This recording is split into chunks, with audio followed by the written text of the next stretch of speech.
सलाम दोस्तों, आज हम बात करेंगे उर्दू अदब के अजीम शायर फैज़ अहमद फैज़ के कैद के दिनों की।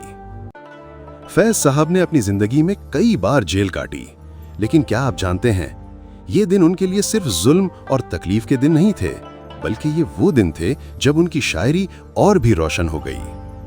आज हम आपको कैद के ज़माने का एक यादगार इक़्तिबास सुनाएंगे, जो फैज़ साहब की सोच और हिम्मत को जाहिर करता है। उन्हें दो बड़े इल्जामात का सामना था, बगावत और हुकूमत के खिलाफ साजिश। फैज़ साहब ने कई साल जेल में गुजारे, लेकिन ये कैद उनके हौसले को तोड़ न सकी। उन दिनों उन्होंने खुतूत लिखे, नज़में कहीं और जिंदगी को एक नए जाविये से देखा।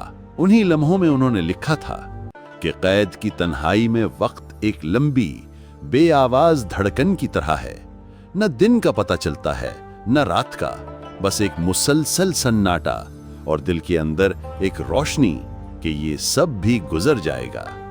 ये जुमले सिर्फ अल्फाज नहीं, ये एक शायर का जिंदा यकीन है। फैज़ साहब कहा करते थे कि कैद में इंसान को अपने अंदर झांकने का मौका मिलता है। दीवारें मजबूत हो सकती हैं, लेकिन ख्वाब और उम्मीद की आवाज को कोई कैद नहीं कर सकता। उन्होंने लिखा, हमने सीखा कि उम्मीद भी कैद में सांस ले सकती है और ख्वाब भी लोहे की सलाखों से नहीं रुकते। यही वजह है कि जेल की सख्तियां भी उनकी शायरी को मजीद रोशनी बख्शती रहीं।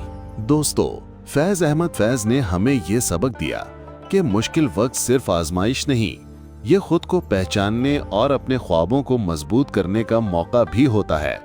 अगर आप भी फैज़ की तहरीरों और शायरी को पसंद करते हैं तो इस वीडियो को लाइक करें, दोस्तों के साथ शेयर करें और मजीद अदब और तारीख की कहानियां सुनने के लिए चैनल को सब्सक्राइब करना ना भूलें।